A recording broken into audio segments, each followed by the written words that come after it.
Yung anak po ninyo is OFW. Opo. Saang bansa po? No?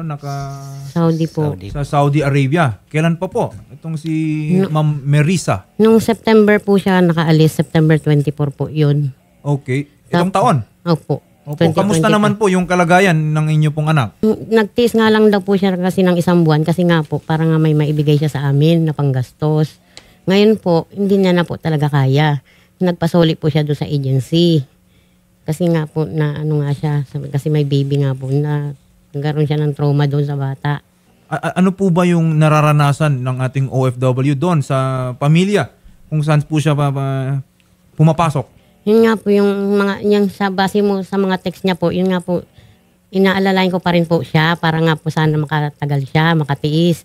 Pero hindi niya na po kaya kasi nahihirapan po talaga siya. Base po dito, attorney, ang sinasabi lang po niya, nahulog daw po siya sa hagdan at namamaga daw po yung paa niya and iika-ika na daw po siya maglakad. And maliban po dito, nagkukwento po siya ng karanasan po niya doon na madalas po siyang pagalitan ng kanyang amo. Opo, kasi pag may sakit daw po yung inaalagaan po niya, away daw po ng away yung mag-asawa sa harapan daw po. Yun po yung mga typical na pagalit po. Okay. Ayan, opo. Kung may away doon sa pamilya, pati yung OFW natin na pagdidiskitahan na, nadadamay siguro. At hindi po siya sanay sa mga ganong karanasan. Itong inyo pong anak. Ilang taon na po ba itong si Merisa? 26. Ma'am, kanina po nabanggit po ninyo na inilapit na sa agency. Ito pong sitwasyon ng inyo pong anak? No po, lumapit po kami sa DMW po, sa iba.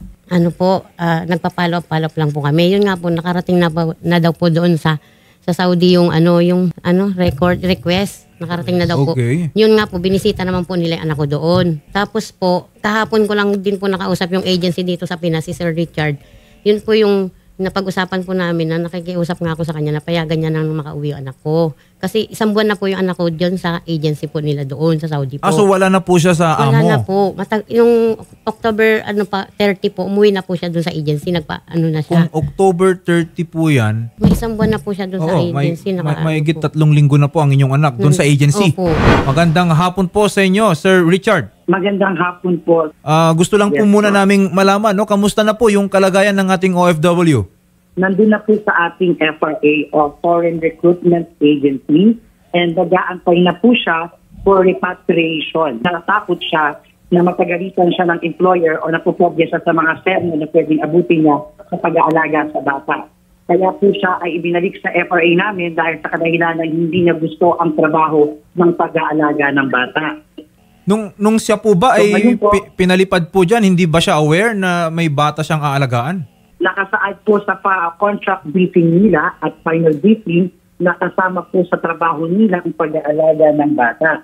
Aware po sila sa pinirmahan nila at sa interview nila, nakasaad na rin dyan ang trabaho na aangkop sa pinirmahan nilang kontrata. Which is kaangkop sa kontrata nila, nakasama po ang pag-aalaga ng bata. Okay. At all around. Yung nagiging rason po, nang nabanggit po ninyo, kung bakit itong ating OFW ngayon wala na sa amo, nasa FRA na.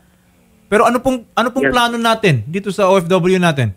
Nag-conduct po kami ng conference nang dumating siya sa FRA namin at tinanong namin si workers kung ano ang gusto niyang mangyari. Sa desisyon niya ng unang linggo o araw ng pag-stay sa FRA, gusto niya pong magpa-change employer o mabigyan siya ng panibagong trabaho. Okay. Ngayon, sa pagkakandak po namin, after 1 week, nagkaroon ng kami ng conference ulit po sa kanya para mabigyan na sana siya ng employer. Ngunit po siya po ay nag-refuse o tinanggi niya ang pagtatrabaho. At kagustuhan na lamang niya po na umuwi ng Pilipinas. Ma'am, tama po ba? Yun na po ang kagustuhan ng inyong anak? Opo, sir. Kasi may bata pa rin po ulit na sanggol yun at saka meron po ulit na isang 4 years old. Kaya natakot na naman po siya kasi kaya ayaw niya na po. Okay. Hindi, pero kasi ma'am, kung nasa kontrata naman niya at alam naman po niya bago siya lumipad ng ibang bansa na yun nga po yung magiging trabaho niya doon. So sana parang hindi katanggap-tanggap na nagugulat siya na bakit may bata. Hindi po sir, nung alam po nung nandito pa siya sa agency, sinasabi niya na po kung maaari, hanggat maaari, wala pong bata. Hanggat maaari? Opo, yun po yung sinasabi niya po sa agency. Hindi niya naman po alam na gano'n na baby po yung yung alagaan niya Okay. Hindi, ganito ma'am, yung plano naman po kanina, nabanggit na rin naman Opo, po ng ayaw inyo na pong po anak talaga. na talagang gusto na po niyang Opo, sir. bumalik sa Pilipinas. Ayaw na niya nung ililipat na lang siya ng employer. Kasi in fairness din naman sa agency, Opo. okay, ginawan din naman nila ng paraan, Opo, sir. hinanapan po nila. Pero yung anak na po ninyo, yung tumanggi. Opo, sir. Yung nung nakakausap po ba ninyo yung anak po ninyo, talagang ayaw na. O, gusto Kasi niya na po if talaga. ever, kung later on gusto niyang Hindi bumalik na po, ulit sa ibang bansa, baka wala nang kumuha sa kanya. Hindi na po, sir. Ayaw niya na po talaga, sir. Magandang hapon po. Magandang Asek, hapon. nakausap po namin kanina yung agency po ng ating OFW, si Ma'am Marisa Bustillo. Kagustuhan na raw po ng ating OFW na umuwi dito sa Pilipinas. Okay? And I think the agency naman po dito ginagawa na rin po ng paraan. Siguro ang hingi na lang po namin ng tulong ng DMW is i-monitor po natin yung kanyang maayos na pag-uwi dito sa Pilipinas at kung meron pa siyang mga entitlements doon sa Saudi Arabia, maibigay bago man lang siya umuwi. Kausap na rin po namin yung agency at para po tulungan nga po sa pag-monitor ng kanyang pag-uwi po. No?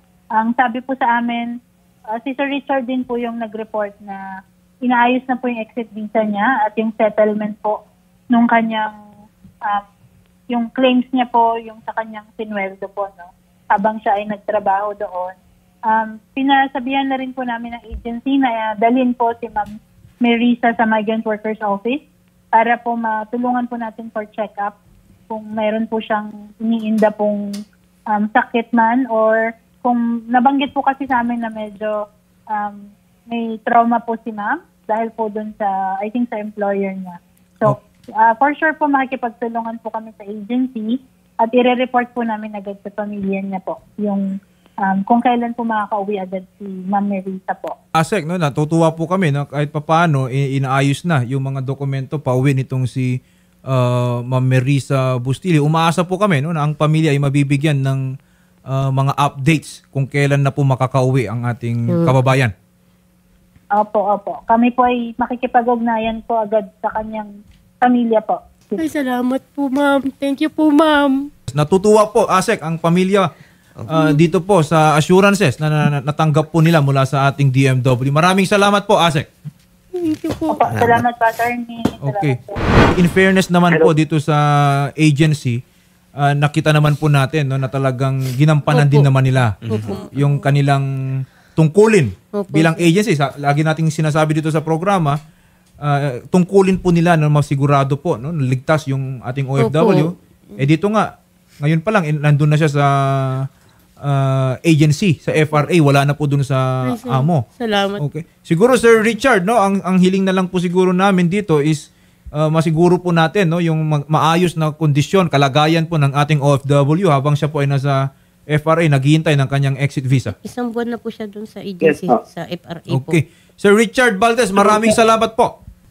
Yes po. Regarding ma'am lang po sa family, no, nagbibigay po kami ng update sa kanila. Alam po nila lahat, nako-conference din po nila yung pamilya nila sa FRA. Pero may mga limitation din po sila doon and then may standard rules din po sila sa loob ng accommodation na dapat sundin. Okay. Yes. We understand, no, ma'am, kasi may mga ipinagbabawal din po kasi. Ticket yan. Ibubuk na po ng ticket siya. Urgently. Ay, salamat Ayan po, no? Salamat po, Sir Richard. Oo, Sir Richard, no, Yeah, kung mabibigyan ng pagkakataon na makausap yung ating OFW, then we very much welcome yung pagkakataon po na yon. Po kami. Kasi po, ang hangad po ng ahensya namin ay makapagbigay ng trabaho at makatulong sa mga nangangailangan ng trabaho at mabago ang buhay nila. Yun po ang aming goal at mission dito. Maraming salamat kay Sir Richard Valdez, ang welfare officer po ng Princess Joy Placement and General Services Inc. Maraming salamat po muna. Monitor po natin yan, no? Para at least sana bago magpasko, Kaya kapiling nga na po, po sir, ninyo ang inyo pong anak. Hindi nga lang po namin sinasabi na yung anak niya po talagang natutulog po sa gabi, umiyak po, tumatakbo sa may pinto eh. Hindi na lang namin sinasabi sa kanya kasi lalo siyang mag-aano po doon eh. Lalo, umiiyak po siya lagi. Tuwing nakikita namin siya, umiiyak siya lagi. Talagang gusto niya na po umuwi. Thank you po, ma'am. Thank you po. Thank you, ma'am. Thank you, sir. Po, sir, ma'am and sir. Maraming salamat po Thank you, sa sir. programa. Thank you po.